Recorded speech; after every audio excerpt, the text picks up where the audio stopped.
माझ्यासोबत मनोज जरांगे पाटील आहे. आतापर्यंत 8-9 उपोषणं झाली, अनेक आंदोलनं झाली आणि आता परत आंदोलन करण्याची वेळ येते. नेमकं काय झालंय असं की सरकार तुम्हाला ऐकत नाहीये किंवा ज्या ज्या वेळेस आश्वासनं दिली जाते पूर्ण होत नाही. नेमकं असं काय घडलंय की तुम्हाला पुन्हा उपोषणाला किंवा आंदोलनाचं सांगा बरं? काय केलंय सरकारनं हे पण खूप महत्वाचं आहे. काय केलंय काय सरकारचं? फडणवीस साहेबांचं म्हणणं आहे की पेंडन्सीच नाही या अर्जाची. मी म्हणतो इतकं समाजाचा द्वेषच कशामुळे याचाच शोध लागायला तयार नाही मराठ्यांना. फडणवीस साहेब तुम्हाला इतका काय द्वेष आहे? काय या गरिबाच्या मराठ्यांच्या लेकरांच्या भावना का तुम्ही समजून घेत नाही? आम्ही तुमची सत्ता बरखास्त करा हे नाही म्हणत. आमच्या लोकांनी खूप आशा धरली होती की त्यांनी नाही दिलं किमान हे देतील, म्हणून कुठलाही मागचा पुढचा विचार न करता ज्यांना कोणाला वाटत होतं की यांना मतदानच नाही करायचं त्यांनी सुद्धा केलं तुम्हाला. याच्या उपकाराची परतफेड फडणवीस साहेब तुमच्याकडून अशी व्हायलाच नको होती की तुम्ही मराठ्यांच्या पोराचे प्रमाणपत्र रोखावत. अर्ज केलेले पोर आहेत, त्यांनी ऍडमिशन घेतले, आता अधिकारी व्हॅलिडिटी द्यायना सरळ अधिकारी म्हणतात वरून सांगण्यात आले सध्या वाटप करू नका. सध्या वाटप करू नका म्हणजे काय? अरे आमची इतकी हेळसांड कुठल्याच राजवटीत झाली नसाल. बघा बाई, मी सत्य सांगतोय, एवढी हेळसांड जेवढ्या काय 2000 वर्षात, 1000 वर्षात, 500 वर्षात, 300 वर्षात, 100 वर्षात ज्या ज्या कुठल्या राजवटी होत्या ना त्यांच्याकडून एवढी हेळसांड झाली नसेल. एवढी हेळसांड सध्या मराठा समाजाची केली जाते. या देशातल्या या पृथ्वी तलावरच्या लोकांवरती अन्याय होऊ नये म्हणून मराठ्यांनी स्वतःचं रक्त सांडलं. फडणवीस साहेब तुम्ही हे विसरायला लागलात. जी लढाऊ जमात त्या जमातीचं खच्चीकरण करण्याचं काम तुमच्याकडून व्हावं ही अपेक्षा आम्हाला नव्हतीच. कितीतरी प्रमाणपत्र रोखले गेलेत, नोंदी सापडलेले. याच्याही पुढचं सांगतो, 58 लाख नोंदी शोधल्या गेल्या. त्या नोंदी सुद्धा कमी करण्याचं पाप तुमच्या सरकारमध्ये सुरू आहे. फडणवीस साहेब शोधली तर एक पण नाही. तुम्ही मराठ्यांची एकही नोंद तुम्ही शोधली नाहीये हे खूप जबाबदारीनं सांगतोय. परंतु तुम्ही 58 लाख नोंदी मराठ्यांच्या ज्या निघाल्यात, 3 कोटी मराठ्यांचं कल्याण त्याच्यातून होणार आहे, त्या नोंदी सुद्धा कमी करायचं पाप तुमच्या सरकारच्या हातून व्हायला लागलंय. फडणवीस साहेब तुम्ही किंवा शोधत तर नाही, हाय ते तर द्या. काय वाईट मागणी? हैदराबाद गॅझेटियरचा JR काढला त्या दिवसापासून आजपर्यंत फडणवीस साहेबांना तोंड टाकून एकही शब्द बोललो नाही. तुमचं काम नाही फडणवीस साहेब की हैदराबाद गॅझेटचा JR आपण काढला तर ते लागू केला पाहिजे, प्रमाणपत्र दिले पाहिजेत. का तुझ्या भाव? याला एक जोडून प्रश्न आहे. NDTV मराठीने एक इन्व्हेस्टिगेशन केलंय आणि काही गोष्टी समोर आल्या आहेत. मराठवाड्यात 4 लोकप्रतिनिधी असे आहेत, जिल्हा परिषद सदस्य आहे, काही पंचायत समिती सदस्य आहेत, त्यांनी निवडणूक लढवली होती कुणबी प्रमाणपत्रावर. आणि ते कुणबी प्रमाणपत्र कसे मिळाले तर तुमच्या आंदोलनानंतर जे गाव पातळीवर नोंदी लावण्यात आल्या होत्या त्या नोंदीतून त्यांचे प्रमाणपत्र निघाले, निवडणूक लढवली आणि आता त्यांचे प्रमाणपत्र अवैध ठरले. मग तेच सांगतो ना, मी राजकारणावर तर बोलतच नाही. हे राजकारणासाठी राजकारणच नाही, याचे जर प्रमाणपत्र अवैध ठरले तर शिक्षणावर पण परिणाम होणार. विद्यार्थ्यांनी पण काढलेले आहे. त्या जाणून बुजून केले असतील. नोंदी ओरिजिनल सापडलेल्या शिंदे समितीने, आम्ही नाही. बाई हे खरं आहे, आम्ही नाही शोधल्या. कायदा तुमचा आहे, सरकार तुमचं आहे, 3ही सभागृह ऍक्टिव्ह आहेत. त्यांनी गठीत केलेली शिंदे समिती, त्या शिंदे समितीनं नोंदी शोधल्यात, आम्ही नाही शोधल्या. बरं, ते राजकारणासाठी मुद्दाम करत असतील की त्याचं रद्द करा, परंतु पोरांचे रद्द कुठलेही होऊ शकत नाही. कारण नोंदी ह्या मोडी लिपीच्या आहेत, फारशीच्या आहेत, उर्दूच्या आहेत, आमच्या नाही आहेत त्या. त्यामुळे ते देणंही दे नाही. हे राजकारणामुळे केलं असं मी राजकारणावरती बोलत पण नाही. पण राजकारणाच्या आडून कुठला एखादा मेंबर उभा राहिलाय त्याच्या आडून त्याचं रद्द करून तुम्ही मराठ्यांचं वाटोळं करू नका. ते राजकारण तुमचं जळू दे तिकडे, करा नका करू, रद्द करा, काही करा. कशामुळे बोलतो मी? राजकीय त्यांना द्वेष असेल, राग असेल म्हणून ते रद्द करत असतील, कारण त्यांना ते निवडून आणायचं असेल. बरोबर, म्हणून हे चाललं असेल. माझ्या मराठ्यांचे बाकीचे तुम्ही कुठलंही रद्द करायचं नाही, कुठलंही. आणि राजकारणासाठी आम्ही करतच नाहीयेत. आम्हाला वाटतं पोरं शिकावं, नोकऱ्यात जावा, ते पुढं व्हावं, गरिबांचे खूप कल्याण होत आहे. आता हे निवडून आलेले पोरं जे आहेत यांचा मुद्दा वाटोळ करायचं काम चालू आहे, कारण त्या नोंदी सापडलेल्या आहेत, त्या काय त्यांच्या घरच्या आहेत का? मुद्दा वाटोळ करायचं ते काम आणि आहे. हे ज्यांचे रद्द केले हेच राजकारणी तुमच्या आंदोलनात पुढाकार घेतलेला होता, आज त्यांचं करिअर उद्ध्वस्त होत आहे. ते सांगतो मी, राजकारण म्हणजेच करिअर नाही. पण मी तेच सांगितलं की त्या नोंदी त्यांच्या नाही आहेत, तर त्या सरकारनं शोधलेल्या आहेत. त्यामुळे तुम्ही जाणून बुजून वाटोळ करायला लागलात. हेच सांगितलं मी तुम्हाला याच्या अगोदर की जाणून बुजून राजकारणात उभा राहिलेल्या पोरांचं वाटोळ करण्याचं काम सरकार जाणून बुजून करायले, कारण त्या नोंदी त्यांच्या नाही आहेत, सापडलेल्या आहेत त्या तुमच्या सरकारनं, म्हणून त्यांच्या झाल्या. त्याने काय कुठं काय असं काय त्याच्या घरात काय ही आहे का म्हणून ही केलंय मोडी लिपी वाचायला माणसं मिळणार, मोडी लिपी उर्दू आणि फारसी सापडायला माणसं मिळणार, इतकी फजिती ते कुठून लिहीन, ती लिहिता यायला इंग्लिश आणि मराठी नीट लिहिता ना माणसाला, तर फारसी कोण लिहिल, उर्दू कोण लिहिल?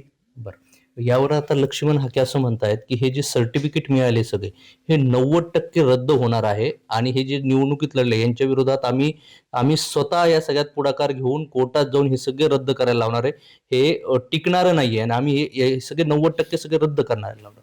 ते कोणी त्याला नाही मोजित आम्ही तेवढं काय वाकडं होत नाही कोणाचे, आपला पुढचं घे. नाही पण ह्या सगळ्या जर असे प्रमाणपत्र रद्द व्हायला लागले आणि एक उदाहरण तुम्हाला संभाजीनगरचं देतं, जिल्हा परिषद सदस्य होतं, गावात चावडीवर हे लावलं होतं की नोंदी सापडल्या आणि त्यानंतर पूर्ण घराने प्रमाणपत्र काढले. आता मुलांचं शिक्षण पण आहे, राजकारणाचं आपण बाजूलाही ठेवलं तरी, तर त्यांनाही नुकसान होणारच. कोण कळतंय? मी काय म्हणलं की सरकारनं काय केलं की त्यांचे राजकीय हेवे दावे आहेत, त्या राजकीय हेवे दाव्यापोटी ते दबावातून केलेले आहेत. मी मगाशीच सांगितलं, पुन्हा पुन्हा आपण त्याच्यावरच बोलतोय की राजकीय हेवे दावे आहेत त्यांचे, आणि ते हेवे दावे पोटीतून ते करतात. कशावर? अधिकाऱ्यावरती प्रेशर आणून रद्द कर सध्या. लक्षात आलं? सध्या रद्द कर, सध्या बघू कोर्टात जातील, बघू. त्यांना माहिती त्यांच्या बापाला रद्द होत नाहीत. हे सरकारचाच गेम आहे. हे राजकारणात रद्द करा, मग आपलं उभा राहील, मग ते निवडून येईल. ते रद्द होतच नाहीये, कारण त्या नोंदी सापडल्यात कुणी? शिंदे समितीने, म्हणजे सरकारनं. ते रद्द कसं काय होईल हे सांगतोय मी. आपण आता याच्यावरती तीनदा डिबेट केली, तीनदा बोललोय आपण याच्यावरती. ते रद्द होतच नाहीये. ते कोणी शोधलेलं नाही. इथं फारसी लिहिता येत नाही, मोडी लिपी लिहिता येत नाही, उर्दू पण लिहिता येत नाही, त्याच्यात सापडल्यात कुणी? शिंदे समितीने. बरं, जेव्हा ह्या नोंदी सापडल्यात तेव्हा यांनाही माहित नव्हतं आपल्याला उभं राहायचंय का नोकरीत जायचंय, आधीच मिळालेल्या आहेत त्या. पण ते उभा राहिल्याच्या नंतर यांच्या राजकीय दबावातून, द्वेष भावनेतून यांनी काय केलं, एकामेकाची ती जिरवाजिरवी जी म्हणतात ना राजकारण्याची, ती चालू केली. त्यांना हे पक्का माहिती, ही नोंद सापडलेली ही रद्दच होऊ शकत नाही, फक्त त्या राजकारणासाठी त्यांनी फक्त केलेली. तुम्ही म्हटलंय की अधिकाऱ्यांना दबाव. लक्ष्मण हाके म्हणतायत की काही अधिकारी 4-4 लाख रुपये देऊन ओबीसीचे कुणबीचे सर्टिफिकेट बोगस देतात. मी म्हणलं तुम्हाला, मी ते कोण येते बघत नाही, मोजित नाही, गिनीत नाही, असले किती काही येते किती ग जाते. इथं मराठ्यांचं एकही नोंद रद्द होणार नाही. आणि मग आम्ही कशाला आहेत? एकही होणार नाही, होऊ बी देणार नाही. पण सरकारनं जे षडयंत्र घातलंय, आपण राजकारणावरती बोलण्यात वेळ घालून करोडो मराठा समाजाचं वाटोळं होता कामा नाही. हे राहून 2-4 राहतील, 4-5 राहतील, आणि लाखो करोडो मराठ्यांचे गरीबाचे लेकर आहेत. त्यांच्या शिक्षणाचं, नोकरीचं काय? राजकारणात काय ते असलं काय नसलं काय तरी निवडून येतात आमचे. हे असले कोणी गिनी, हे असले आंडू पांडू किती काय बोलत येते जाते, ह्याला कोण गिनीत? इथं मराठ्यात एवढी क्षमता आहे की ते कुठं उभं राहिले तर निवडून. संख्या तेवढी आमची 50-55% आम्हीच येतात. त्याच्यात परत आता सगळा जोड जमा होतोय, मराठा, दलित, मुस्लिम, बंजारा, हे लय पुढं लय रावखळा आहे आणखीन. त्यामुळं बाकीच्याचे काही टेन्शन घ्यायची गरज नाहीये, नोंदी कुठं जात नाहीत. पण सरकारनं जे आता नवीन षडयंत्र सुरू केलंय, 58 लाख नोंदीतल्या नोंदी कमी करायच्या. म्हणजे कसं? आता त्यांचं काय डोकं आहे हे उघडं 29 ऑगस्टला पडत. त्यांचं काय डोकं आहे? आता हे एकनाथ शिंदे साहेबांनी मला वाटतं 1 वर्ष 6 महिन्याच्या कालावधीत 58 लाख नोंदी शोधल्या शिंदे समितीच्या माध्यमातून. फडणवीस साहेबांना आता 29 ऑगस्ट 2025 ला मुंबईपासून 29 ऑगस्ट 2026 पर्यंत एकही नोंद शोधली नाही फडणवीस साहेबांनी, एक बी. मग आता तुम्ही नोंदी शोधून मराठ्यांचे मनं जिंकायला पाहिजे होते, तुम्ही जिंकले होते. मराठा समाज फडणवीस साहेबांवर खुश पण होता. कधी? त्यांनी हैदराबाद गॅझेटचा GR काढला, लोक खुश झाले ना. पण त्यांनी तिथं शिंदे समितीला मुदतवाढ दिली. त्यात विखे पाटलांचा खूप मोठा वाटा आहे, खूप मोठा. या लढाईत GR काढण्याला, ते बरेच आंदोलन हाताळण्यात खूप मोठा वाटा आहे की त्या माणसानं मरमर याच्यात केली. नंतर लाडभवनी पण याच्यात मरमर केली. पण फडणवीस साहेबांचा मेन रोल होता की त्यांनी हैदराबाद गॅझेटेडनुसार प्रमाणपत्र वाटायला पाहिजे होते आणि शिंदे समितीच्या माध्यमातून नोंदीचे रेकॉर्ड पुन्हा शोधायला पाहिजे होतं. रेकॉर्ड शोधला गेला नाही. फडणवीस साहेबाला मराठा समाजाचे मन जिंकता नाही आले आणि मराठा समाज हाताळता पण नाही आला. म्हणून ती पुन्हा माझं म्हणणं आहे की रोष पुन्हा फडणवीस साहेब आणखी नाही, तुम्हाला सांगतो रोष येऊ देऊ नका तुमच्या अंगावर. ही लय मोठी झळ आहे तुम्हाला. कारण मराठ्यांचं जे हक्काचं आहे ते द्या. तुमचं काय षडयंत्र चाललंय आतून? 58 लाख नोंदी शोधायच्यात ना, शोधल्यात ना, ह्या कमी कशा करताय त्यानं बघा. म्हणजे तुम्ही कमी करणार, शोधायचं तर नाहीच. तुम्ही कमी करा. तुमच्या पक्षात जर राख रांगोळी नाही केली ना तर आपले बी नाव बदलून ठेवा तुम्ही. आम्हाला पण मराठी म्हणतात. तुमचं नाही उद्ध्वस्त केलं ना इथून तिथून सरकारच, माणूसच नाही दिसून देणार. जसं का आता लोकसभेला केलं ना 29ला ना भाऊ, 29ला 2029ला तुमचा असा धुराळा वाजवून टाकील. मी लय विचित्र आहे फडणवीस साहेब. मी जर एखाद्या गोष्टीत तरायला लागलो ना, मी असं आहे की मी वादीसाठी मसाड कापणार आहे. आपण करारी रिस्वान आहेत. आम्ही असे कोरीसारखे कडक वागतो. तुम्ही चूक करू नका. 58 लाखातली एक बी नोंद कमी होता कामा नाही फडणवीस साहेब. तुम्हाला पुन्हा पुन्हा सांगतो मी, हे लय जड जाईल तुम्हाला. मराठ्यांना खेटणं एवढं सोपं समजा ना. माझा मराठा कधी एक होत नव्हता, आता एक झालाय ना. चांगल्याचं राजकीय करिअर उद्ध्वस्त करू शकतो. एवढी ताकद आहे माझ्या मराठा समाजात. आणि आमच्या लेकराचं वाटलं तुम्ही आमच्या डोळे देखता जर करणार राहिले 58 लाख नोंदी कमी करून मराठी सोडीत असतात फडणवीस साहेब तुम्हाला. ते तुम्ही स्वप्नात आणू नका. तरी पहिल्यासारखा मराठा नाही राहिला आता. ते बस झाला दबाव, भीती, दबाव, गुती, नामकं करीन, तमकं करीन, चौकशी करीन. चौकशा येणार धोपटीत असतात मराठी आता. तुम्ही ते आता ते सोडून द्या. मराठीच्या डोक्यातली भीती गेलेली आता. त्याच्या डोक्यात एक पक्का आलेला. आपलं लेकरून आपला समाजच आता मोठा करावा लागतो. पक्ष नेते मोठे करून आपल्या आयुष्याचं कल्याण होणार नाही, मराठ्यांच्या लक्षात आले. तुम्ही सावध व्हा फडणवीस साहेब. एकनाथ शिंदे आणि देवेंद्र फडणवीस यांच्या राजकारणामुळे किंवा एकनाथ शिंदेनी जे सगळं 58 लाख नोंदी शोधल्या वगैरे, एकमेकांना कमी देखण्यासाठी किंवा ह्यासाठी हे सगळे प्रयत्न सुरू असं वाटतं का? म्हणजे त्याचा फटका मराठ्यांना बसतो? नाही, मी नाही बसू देणार. पण त्यांची काही श्रेयवादाची लढाई असेल तर मी म्हणतो फडणवीस साहेबांनी श्रेय घ्या. आम्हाला तर काय करायचं, आमच्या समाजाचं कल्याण झालं. पण काम करून दाखवावं लागतं. कोणाची जर बरोबरी करायची असली तर तसं वागावं लागेल. तुम्हाला लक्षात ठेवा. तुम्ही एकनाथ शिंदे साहेब तुम्हाला बरोबरी करायची असेल तर आमच्या आरक्षणाच्या बद्दल बोलतो. तुमच्या राजकारणाबद्दल बोलत नाही म्हणा मी. तुमच्या तिकडे राजकारणात कोणी कोणाची बरोबरी करा नका करू. त्यांनी जे शोध मोहीम घेतली त्यांची बरोबरी करायची असेल ना तर तुम्हाला काम करून दाखवावं लागेल. अशी बरोबरी होत नसते हो. अशी बरोबरी होत नसती. शिंदे साहेबांनी काय फुकट नाही दिलं. आम्हाला रक्त जाळावं लागलं मराठ्यांना सुद्धा. पण हे तेवढंच करे की त्या माणसाने शोधलं. त्यांची बरोबरी करायची असली तर तुम्ही शोधा ना. तुम्ही परस्पर बरोबरी कशी होईल बघूयात. आता लाड साहेबांनी चांगलं हातात घेतलंय. बघूयात आता ते कुठपर्यंत मराठ्यांचं कल्याण करू लागतात फडणवीसांच्या माध्यमातून. विखे पाटील साहेब आहेत, बघूयात. फक्त माझं पण जे आहे ना ते मात्र लक्षात ठेवा. आम्ही पण लय खुनशी आहेत मराठी. फडणवीस साहेब 58 लाखातल्या नोंदी जर कमी झाले रे बाबा एक बी, तर मग मात्र लय अवघड आहे तुमचं. मग ते शब्द मी नंतर सांगन. काय 58 लाख नोंदी दिल्या आहे ना त्यांनी गेल्या वेळेस, तुम्हाला शब्द दिला होता ना. त्याच्यामुळे मग संशय ना दिल्या नाहीत ना. 1 वर्ष झालं हो म्हणते ते फक्त. म्हणून तर आम्हाला जास्त डाऊट यायला लागला. यांना कमी करून छाटून द्यायच्या त्या नोंदी, छाटायच्या, कमी केलेल्या दाखवायच्या. म्हणजे ज्यांचे प्रमाणपत्र दिले नाहीत ना, म्हणजे तुमची फसवणूकच झाली. मग त्या उपोषणातून तुम्हाला 58 लाख दिवसभर उन्हात बसले आणि तुमची मागणी होती की 58 लाख नोंदी आम्हाला द्या, ते पेन ड्राईव्ह द्या किंवा त्याच्यावर द्या, तर ते तुम्हाला दिलेच नाही. लगेच ती लय मोठा डाटा आहे म्हणे, द्यायला वेळ लागतो. ठीक आहे मला द्या. नाही त्याच्यात नुसतं तेवढंच नव्हतं, नुसतं डाट्याचं पण महत्त्वाचं खूप मागण्या होत्या. बलिदान गेलेल्या कुटुंबाचे विषय होते, त्यामुळे ते बरेचसे मार्गी निघाले. निधीचा विषय होता, बलिदान गेलेल्या कुटुंबाच्या. ओबीसीचा JR चा विषय होता. 150 कोटी रुपये महामंडळाला टाकून ते सुरू झाले. ACBCच्या सवलतीचा विषय होता. काही कुणबी प्रमाणपत्र काही पेंडिंग होते त्याचा विषय होता. 17 संस्थांचा गॅझेटियरचा विषय होता. मग त्यात त्यांनी ती वेळ मागितला होता. पण ते ज्यावेळेस देत नाहीत ना आपल्या लक्षात येऊन जातं. आम्ही त्यांना एवढं पण सांगितलं होतं, तुम्ही कमीपणा समजून घेऊ नका, हे पण सांगितलं होतं. आम्ही असं बोलल्यामुळे तुम्हाला कमीपणा वाटेल, तुमचे पैसे खर्च करू नका. 58 लाख नोंदीच्या झेरॉक्स आम्ही काढतो. तुमच्याजवळ तर डाटा आहे ना शिंदे समितीजवळ, आम्ही काढतो. तुम्ही पैसे घालू नका तुमच्यावर नसतील तर. परत वाईट वाटून घेऊ नका म्हणलं. नसतील तर म्हणजे पुन्हा सरकारला वाटेल की आम्ही झेरॉक्स देऊ शकलो नाहीत. मग त्यांना असं वाटतं याच्या हातात जर 58 लाख नोंदी दिल्या तर हे डायरेक्ट मराठ्याला दी की तुमची नोंद सापडली काढा. म्हणजे तुम्हाला मराठ्यात कल्याण नोंदीच नाही का फडणवीस साहेब? तुम्ही द्या ना मराठ्याला 58 लाख नोंदी. तुम्ही द्या, तुमचे भाजपचे तुमचे लोक द्या मराठ्यांना घरोघरी नेऊ की 58 लाख नोंदी आमच्या फडणवीस साहेबांना सापडेल्या.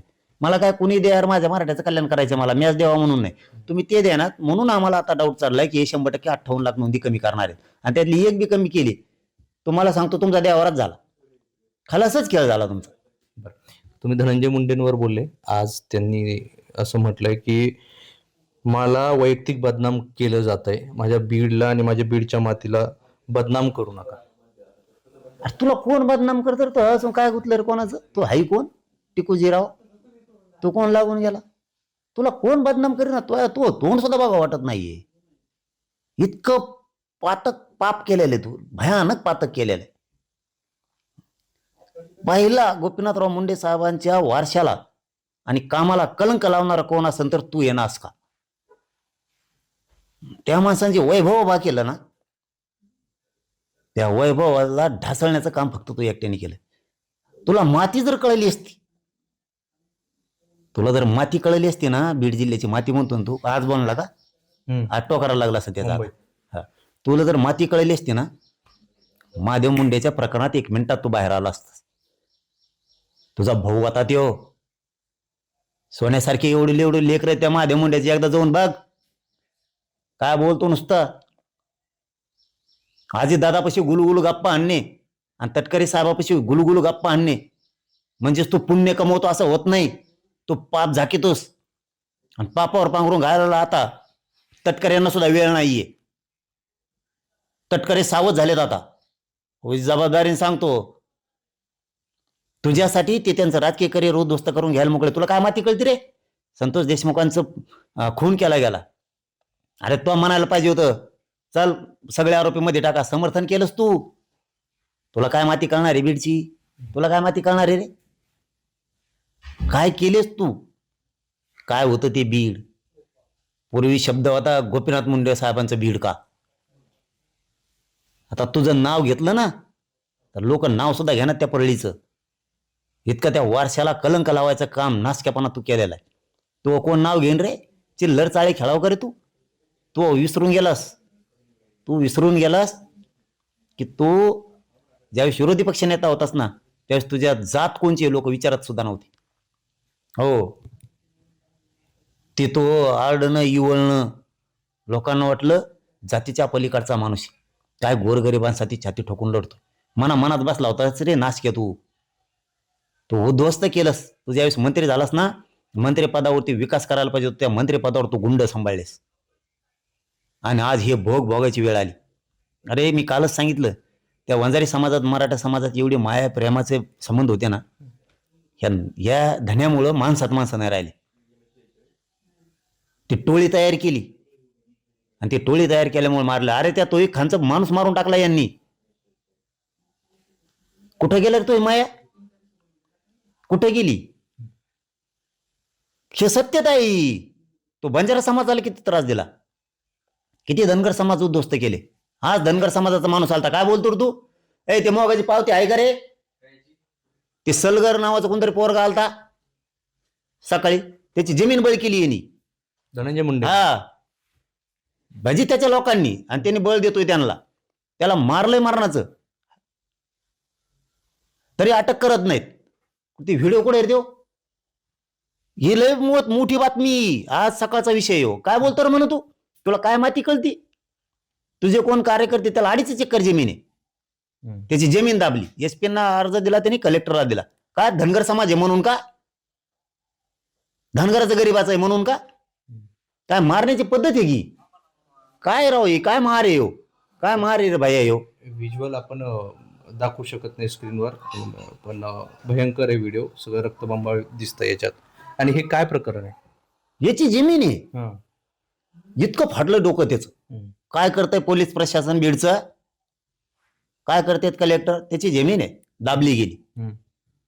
मारून टाकू नये, सोडून जाय तिथून. कुठं जाय? त्यांनी लेकरं घेऊन, धनगराचं आहे म्हणून. आणि माती सांगतो बीडची. अरे तुला माती जर कळाली असती ना, तर काय उंचीवरती नेऊन ठेवलं होतं मुंडे साहेबांनी, मोठ्या गोपीनाथराव मुंडे साहेबांनी. अरे सगळा नाश केलास ना तू. माणसाने ठेवले यांनी. अरे मी नुसतं आरक्षण मागितलं तरी लोक पाठवून मला त्रास दिला यांनी. माझ्या मराठ्याला कळतं ते की मनोज जरांगे पोरगा आपल्यासाठी झटतंय ना, हे धन्या मुद्दाम पाटलाला त्रास देतोय आपल्या. माझा मराठा समाज बीड जिल्ह्यासह पूर्ण राज्यातला ऍक्टिव्ह झालेला आहे. एक गरीबाचा मनोज जरांगे पाटील आपल्या लेकरासाठी लढतोय. हे धन्या मुद्दाम त्रास देतोय. मराठीचे लोक पाठवून पण, आणि त्याचे सुद्धा 2-4 गोळा केलेत. काही इकडचे आहेत, काही ती तिकडून आणलेत, कुंकडून काही 2-3 जण ते, आणि युवळाला विधय त्यांना आमच्या विरोधात आंदोलनाला पैसे पुरवतो येऊ. तुमच्या विरोधात आंदोलन आणखी एक संभाजीनगरला पण होतंय वाटतं. 9 तारखेला काहीतरी सगळे मराठा समाज एकत्र येऊन आंदोलन करणार आहे. त्यांचं म्हणणं आहे की सरकारनं फसवलंय आणि हे जेवढे आंदोलन झाले ते पण फसलंय सगळं. नाही, हे बघा, आंदोलन फसलं नाही. एवढं जे केलं ना मराठ्यांनी आतापर्यंत 70-80 वर्षात कधीच झालं, कधीच. कोण आंदोलन करतंय 9 तारखेला, काय करतंय मला माहित नाही, आणि कशासाठी करतात हे पण माहित नाही. त्याच्यामुळे त्याच्यावर आत्ताच बोलण्यात काही उपयोग नाही. माझ्या विरोधात असलं तर मग मी त्या टायमाला बोलत, आणि माझ्या विरोधात करण्याचा काय संबंध नाही कोणाचा. हा, प्रत्येक जण सरकारच्या विरोधात करू शकतो. मी जसं म्हणतोय, JR काढले, JR काढणं सोप्या गोष्टी आहेत काय? JR काढलेत, अंमलबजावणी काही JRची केली नाही म्हणून भांडण आहे, हे तेही म्हणू शकतात. हा, ते पण सांगतो, प्रत्येक मराठा म्हणू शकतो. तेच काय नुसते कोण येत ना, आता 9 तारखेला म्हणताय तुम्ही संभाजीनगरला, ते पण म्हणू शकतात. तेच काय घराघरातला मराठा म्हणू शकतो, JR काढला, अंमलबजावणी करा. अरे त्यांचं तेच म्हणणं आहे की फसवणूक झाली. अरे मग मी काय म्हणतोय, मी पण म्हणतोय हैदराबादचा JR काढला, प्रमाणपत्र वाटप कवा करायची, अंमलबजावणी कवा करायची, मी काय म्हणतोय. आणि माझा गरीब मराठा काय म्हणतो राज्यातला, तेच म्हणतोय ना. आता त्यांनी परत ओबीसीचा JR काढला सरकारनं सवलतीचा. मी पण म्हणतोय अंमलबजावणी करा. तुम्ही JR काढला, पण एक गोष्ट लक्षात ठेवा, बाकीच्यांना कागद बी नाही काढता आला. माझ्या गरीब मराठ्यांनी आणि मी, आम्ही कमीत कमी JR काढले, हे ध्यानात ठेवा. JR काढणं म्हणजे थोडक्यात जमिनीची रजिस्ट्री झाली. हो, म्हणजे आता म्हणू शकतो आपण ही जमीन आमची. पहिले म्हणू शकत नव्हतं ही जमीन आपली. रजिस्ट्री नाही, फस्ट्री नाही, काय म्हणतो, ताबा मिळत नाही ना. आणि मग ते फेरवाड्यासाठी चालू आहे ना आता. ताबा आमचाच आहे, रजिस्ट्री केली म्हणजे ताबा आमचा आहे. प्रमाणपत्र मिळालेत, किती दाखवू, त्याला ताबाच म्हणतात. पण ते अवैध ठरू लागले आता. नाही, एका राजकारणावर जाऊ नका तुम्ही. एक नाही 4 घटना आतापर्यंत घडल्या आहे, आणि आता ते त्यांनी व्हॅलिडिटीसाठी दिल्यानंतर हे समोर आलंय. आता असे सगळे व्हॅलिडिटी जेव्हा येईल तर अशा येऊ शकतात. मला राजकारणाकडे ओढू नका. ते राजकीय द्वेष सत्ताधारी दबाव आणतात आणि अधिकाऱ्यांकडून ते रद्द करतात. ते रद्द कोणाच्याच बापाला होऊ शकत नाहीत, कधीच होऊ शकत नाहीत. ते रद्द नाही होऊ शकत. पण आता राजकारण दाबा, जसं मी म्हणतो, अधिकाऱ्यांना सरकारनं सांगितले प्रमाणपत्र सध्या वाटू नका. अधिकाऱ्यांनी कोणाचं ऐकलं? सरकारचं. आम्ही आंदोलन करणाऱ्या मराठ्याचं ऐकलं का? नाही ऐकलं. तशीच प्रोसिजर ती आहे, सरकारचीच चलती असणार. तुमच्याजवळ 1 रुपया बी नसू द्या, त्यांचं जर मात आलं ना, तुमचे ईडी चौकशी चापडे ते तुमच्या बॅग भरून ठेवायला बसलेत घरात नेऊन. आताच काहीतरी आलतं ना टीव्हीला, कोणचा तर पोलीस म्हणला तो आहे खिशात मी गांजा का काय ड्रग टाकीन म्हणला, काय पावडर टाकीन म्हणला. म्हणजे याचा अर्थ पोलीस जवळ पावडर ते खिशात टाकणार, गुतले राहिले तुम्ही. ही सिस्टम आहे, त्याची खरी नोंद आहे. ते उभा राहिलेल्या पोरांची कोण असतील त्यांची रद्द केलेली. सरकारने सांगितलं रद्द कर. अरे सरकार काय करू शकत नाही भाऊ. बरं, शेवटचा प्रश्न. तुमच्यासारखंच एक आंदोलन देशपातळीवर सुरू आहे, अभिजित दिपकेंचं, जे संभाजीनगरचे आपल्या मराठवाड्याचे. काय सल्ला असेल? एक नवीन नौखं पोरगा आहे, नवीन आंदोलन करताय, तुम्ही एवढे सगळे आंदोलन केले, काय सल्ला असेल त्याला? कारण तोही सरकारच्याच विरोधात लढतोय. नाही, ते विचारल्यावर सल्ला सांगू ना, आधी सांगायचं कशाला. आपल्या आणि त्यांच्या आता खूप फरक आहे आंदोलन. आपलं आंदोलन वेगळं आहे, त्यांचं एकदम वेगळं आहे. ते ज्या वेळी सल्ला विचारतील त्यावेळी 100% सांगू ना. ज्यांना सल्ल्याची समजा गरजच नाही त्यांना सल्ले देत बसणं म्हणजे ते काय व्हायचं ना, ते उंटावून शेळ्या राखल्यासारखं काम आहे. घेणं नाही देणं नाही. ते म्हणजे सल्ला मागितलाच नव्हता, तुला कोण द्यायचं सांगितला. ज्यावेळेस मागतील त्यावेळेस सांगूत ना. आपण त्यांना दिल्लीतही सांगितलं होतं, तुम्हाला जर गरज वाटली, आज आम्ही आलो, तुम्ही हाक मारून बघा. त्या टायमाला बघू तुमच्या अंगावरती कोण येतंय आणि कसं येतंय. हाक मारलीच पाहिजे ना. असं कसं म्हणणार आपण, बळच कसं म्हणणार की हेच करा तुम्ही तेच करा. जसं की आता तुम्ही 9 ऑगस्टला कुठं संभाजीनगरला आंदोलन होतं ते विचारलं. आता ते माझ्या विरोधात आहे का नाही हे तर मला बघायला लागेल. माझ्या विरोधात नसेल तर मी बळच कशाला बोलू? पटतंय ना. आणि ते बिचारे संभाजीनगरचे कोण आहेत ते जर माझ्या विरोधात बोलणारच नसली, मी बळच बोलू का? ते सरकारच्या विरोधात बोलणार असली तर ह्यो प्रत्येकाला अधिकार आहे. मग तुम्ही त्यांना पाठिंबा देतील का सरकारच्या विरोधात? सगळा महाराष्ट्राचं बोलू शकतो सरकारला. मीच काय, पूर्ण महाराष्ट्र सरकारला बोलू शकतो. की तुम्ही हे द्या ते द्या. उदाहरणार्थ मी काय म्हणतोय, मी मराठ्यांसाठी आणि माझ्या मराठ्यांनी जी आर काढला, 70 वर्षात न होणारा पहिला जी आर आहे काढला, प्रमाणपत्र पण मिळाल्या. हे पण सांगतो तुम्हाला, ते कोणाचे काय गैरसमज असते मला नाही माहित. प्रमाणपत्र पण निघाले 4 महिने. हैदराबाद गॅझेटनुसार क्लिअर कट सांगतो. पण पुन्हा 2-3 महिन्यांनी काय झालं की ते थांबून टाकले पुरे 3 महिने. आता मी सुरू करा म्हणतोय, बरोबर. आता तुम्हाला एखादी विहीर खांदून दिली आणि त्यातली मोटर 1 दिवसभर पाणी फेकलं तिने आणि नंतर ती पाणीच फेकेन. आता बघा लागलं ती जळली का नाही का. मग तुम्ही जर मला त्याला म्हणणार असले, नाही नाही नाही तुमचं आंदोलनाला काही यशच नाही आलं, असं कसं जमणार.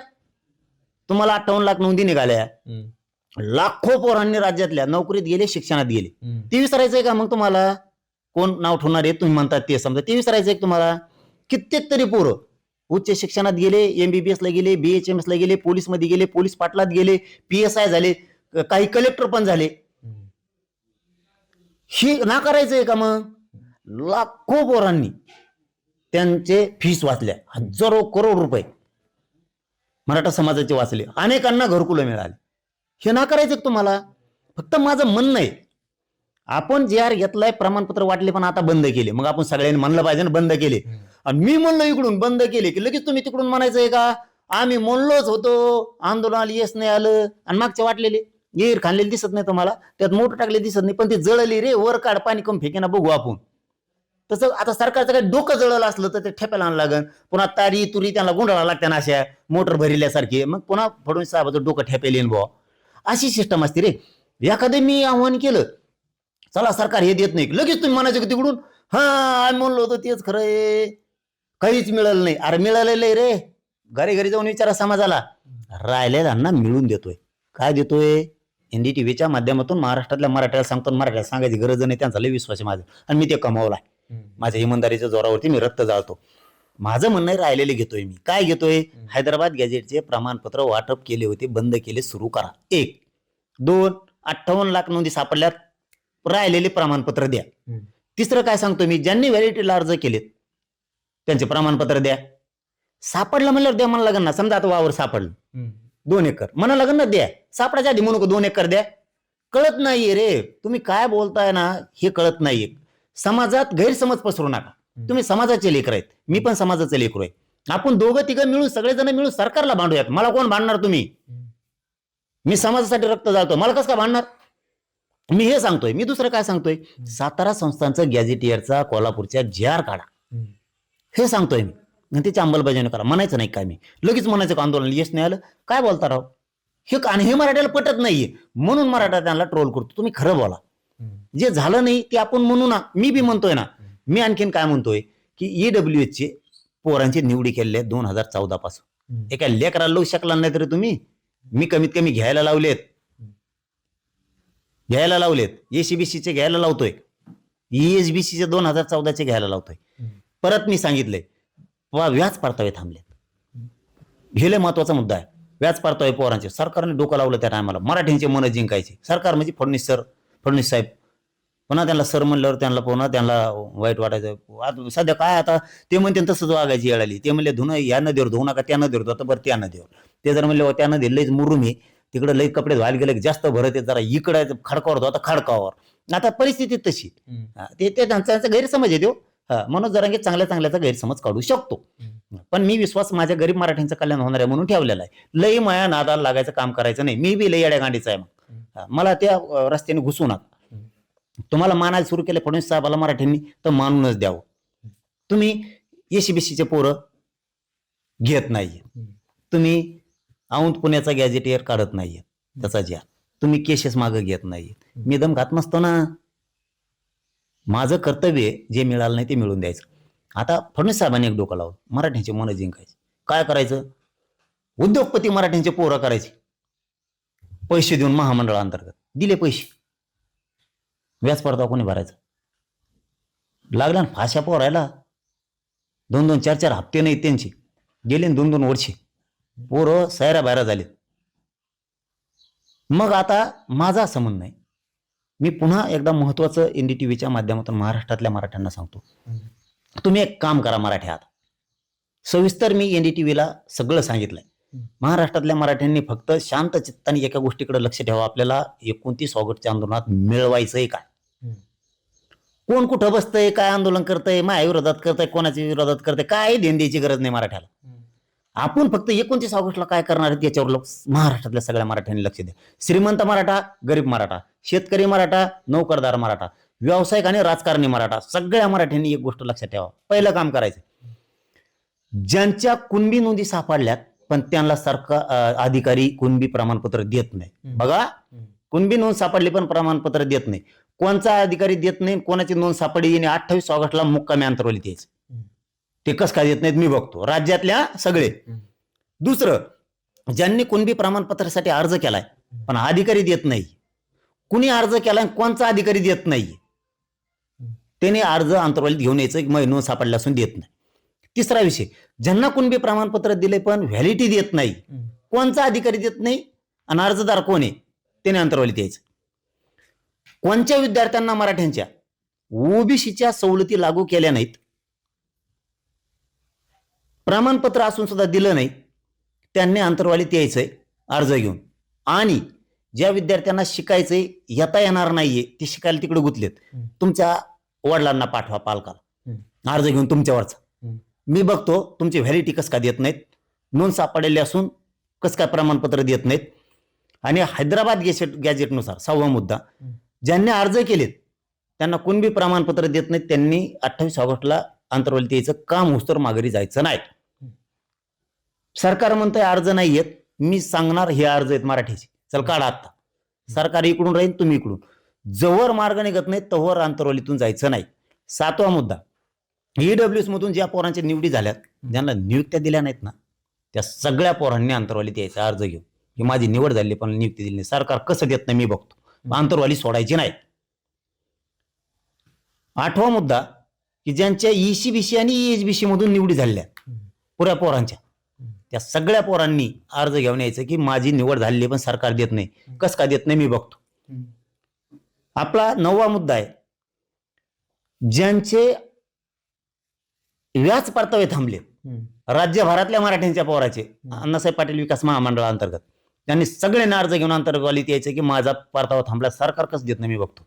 रात्री धाका 300 कोटी केलेत वाटतं जमा त्यांनी, मी थांबत नाही, 300 वर 200 आता बंद, नादी लावणं बंद सरकारचं. आता मी आता डायरेक्ट रिझल्ट घेणारे, निर्णायक आंदोलन करायचं मला 29 ऑगस्टला, शेवटचं आंदोलन, मराठीचं काही ठेवायचं नाही मला आता प्रश्न जिल्हा.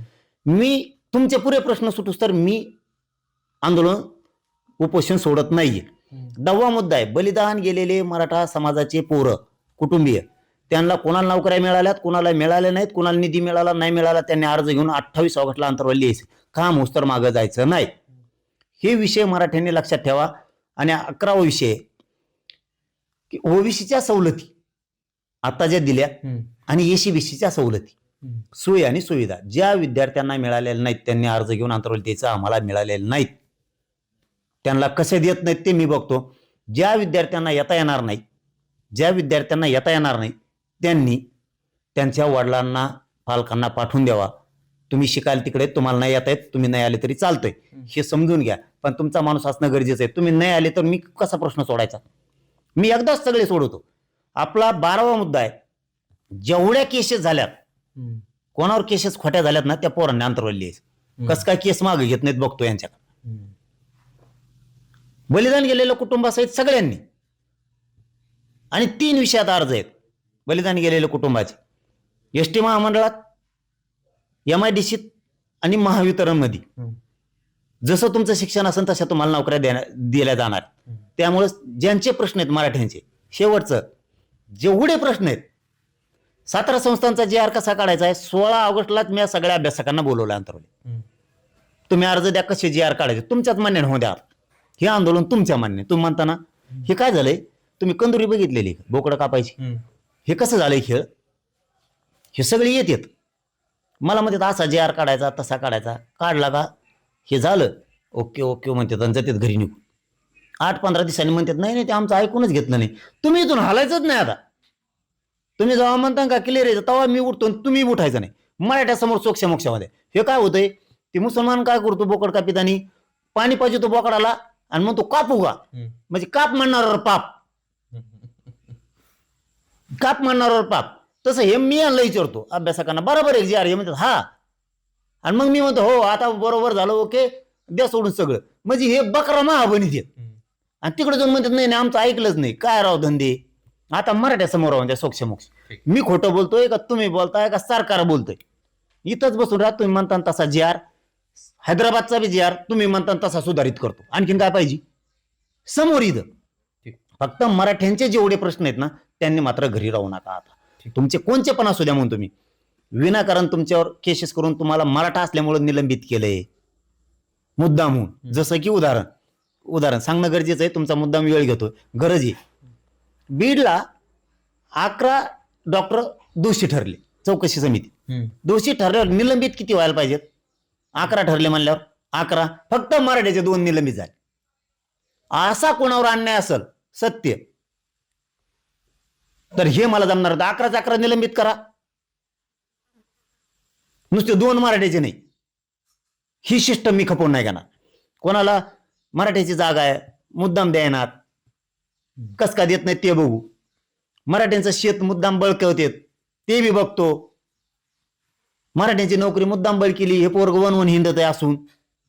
जसं की काल एक उदाहरण आलं, बरं झालं तुम्ही आले, खरंच चांगलं झालात. आदित्य कोले नावाचा मुलगा आहे आणि श्रीनिवास कोले नावाचा गुरुपिंपरी नावाचं इथं एक गाव आहे. टॉपच्या कॉलेजला नंबर लागले. फडणवीस साहेब मला उत्तर देत जा. मी जे पोटतिडकीनं बोलतो ना हे लाड भाऊला कळतंय, प्रसाद लाड साहेबाला. मी मराठ्यांसाठी पोटतिडकी बोलतो. मला राजकारण नाही करायचं राव, आयुष्यभर सत्य तुम्हीच राहा. मराठ्याचं वाटलं मी सहन नाही करू शकत. हे 2 पोरांनी एसीबीसी आरक्षण तुम्ही दिलं, त्यांनी एसीबीसीतून अर्ज भरला सीएटीसाठी. ओपन मध्ये जा म्हणते त्यांना. कशामुळं? पण ते चंद्रकांत दादा चांगले आहेत, मी चांगल्याच म्हणणार. चंद्रकांत दादाला फोन केला, दादा म्हणलं हे विभाग तुमच्याकडे चांगलं नाही बरं का. ते म्हणले काय झालं पाटील, काहीच माहित नाही मला. म्हणलं 2 पोरांनी एसीबीसीतून फॉर्म भरला, ओपन मध्ये कशामुळे जा म्हणतात त्यांना इतके मार्ग असून? एसीबीसी आरक्षण कसं? ते म्हणले उद्या पोरं पाठवून त्या मार्गच काढतो. आता ते पोरं आज गेलेले दादाच्या बंगल्यावर, चंद्रकांत दादा. ते म्हणले मी मार्गच काढणार, मराठ्याच्या पोराचं वाटलं नाही उद्या. चांगलं काम केलेलं चांगलंच म्हणून आम्ही. पण फडणवीस साहेब तुमचे अधिकारी असं करतात याच्यावर तुमचा दबाव नसू नये का? मग एसीबीसी आरक्षण दिलं कशा? आताच चव्हाण म्हणून सांगतो तुम्हाला, सकाराम चव्हाणांची नोंद निघाली. सकाराम चव्हाणांची नोंद निघाली. नोंद कुठे रे? सकाराम चव्हाणची नोंद निघाली. ते पोरग आत्ता आलो तुमच्या पुढं, तुम्ही आता गेले ना, तुमच्या समोर ठेवायला पाहिजे होतं. एनडीटीव्हीनं खूप चालवलं असतं ते. गरिबांना नाही नोंद सापडली मुडी लिपीत. 11 महिने झालं ते पोरग येडे घालतोय. कुठं? माड्याला. कोण आहे ते माड्याची एडीएम? तिला कोणी अधिकार दिला? फडणवीस साहेब. मराठ्याचे प्रमाणपत्र रोखून धरायचे. हरीश चव्हाण नावाचं पोरग आहे, हरीश आसाराम चव्हाण नावाचं पोरग आहे. काय वंशावळ पाहिजे तुम्हाला? ही बघा, सकाराम चव्हाणची नोंद सापडली. सकारामचं पोरग आहे श्रीपत सकाराम चव्हाण. श्रीपतचं पोरग आहे जंगलाजी श्रीपत चव्हाण. त्याचं पोरग कोण आहे? जंगलाजीचं सुरेश. सुरेशचे पोरं कोण आहेत? हे आसराजी चव्हाण. आसराजी चव्हाणचा हरीश चव्हाण नावाचं पोरग आहे, त्याला ऍडमिशन घ्यायचंय, मार्क पडलेत मारणाचे. 11 महिने झाले. कोण आहे तुमचं त्या माड्याचा? फडणवीस साहेब. कोण आहे ती एडीएम? याच्यासाठी बसेल तिला. का सस्पेंड करत नाही तुम्ही तिला? कुर्रुवाडी प्रांत येतो त्याला. का मराठ्याचं वाटवं करता राव तुम्ही माझ्या? 150 वर्षापूर्वीची नोंद आहे फडणवीस साहेब. काय पाप केलं आम्ही? झक मारायला कामं करतो काय मराठीचे लोक? तुमचं मतदान करतो तुम्हाला? काय तळमुळे तुम्हाला का भावना आक्रोश कळा आमच्या मराठ्याच्या लोकांचा? मराठ्याच्या विरोधात आंदोलन बसवायचं एवढं जमतं का फडणवीस साहेब तुम्हाला? कसली तरी सिस्टम राबवणार तुम्ही. हे खपून मी नाही घेत. मराठ्यांनी जरा शान व्हा. उगाच याच्या विरोधात आंदोलन, त्याच्या विरोधात आंदोलन. मी काही ना काहीतरी मराठ्याचं कल्याण करू शकलोय. मराठ्यांचं कल्याण करायसाठी पळा. उगाच नका काही पण कुठं नाही काढू. समाज अंगावर येईन तुमच्या सुद्धा मराठ्यांची. तुम्हाला तर आयुष्यभर मराठ्यासाठी नाही काही करता आलं. मराठ्यांच्या बी काही लोकांना म्हणतोय मी, काहींनी खूप तळमळ केली. काही अभ्यासकाची मराठी बरी आली मराठ्याला मिळावं म्हणून, काही समन्वयकाची मराठी बरी आली मराठ्यासाठी काम करू.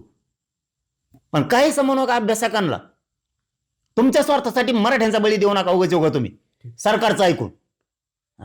कोण कोणाच्या मागे आम्ही सुद्धा सिद्ध करून दाखवू. मग कोण बसायचं सांगता येते. हे होते मनोज जरांगे. आणि 58 लाख नोंदी ह्या लपवल्या जात आहे किंवा कमी केल्या जात आहे असं त्यांचा आरोप आहे. आणि आता शेवटचा लढा 29 तारखेला असणार आहे.